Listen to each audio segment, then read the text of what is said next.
Everybody, and let's talk about this. President Trump's Board of Peace is holding its first summit today.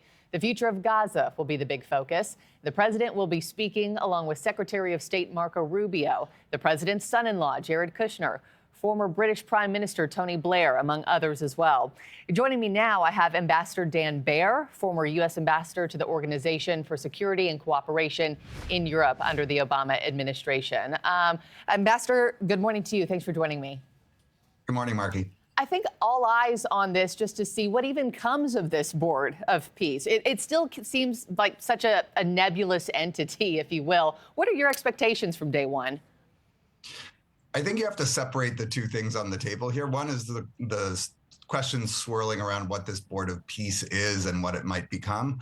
The other is the issue that's on the table ostensibly today, which is the future of Gaza. And I think if you look at that second issue right now, it's good that a number of countries are coming together to talk about the future of Gaza. The ceasefire that President Trump is very proud of, imperfect though it is, it's not permanent. You need to make peace, and peace is a political process, and it requires resources. It requires having the right voices around the table. And if this can make some progress toward that, then that's a good thing. I will note that a lot of people are saying that the Palestinian voices aren't represented as well as they should be in an effort like that. And so that's something that may need to be tackled down the road. Mm-hmm. At the end of the day, do you think this is going to be more symbolic than it will actually be in exacting change or shifts in policy?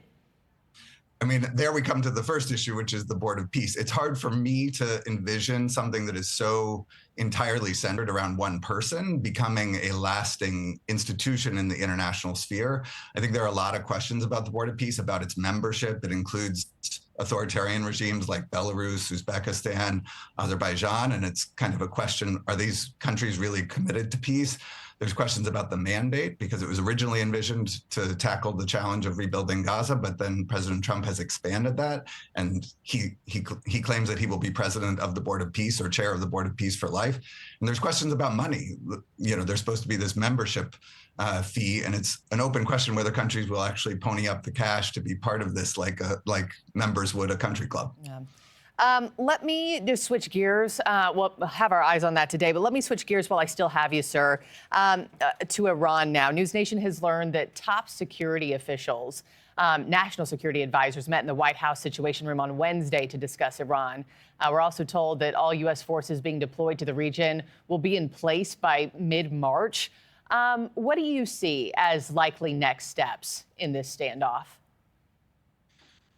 I wish I felt differently, but I still think it's more likely than not that we will see kinetic action in Iran, a U.S. strike on Iran.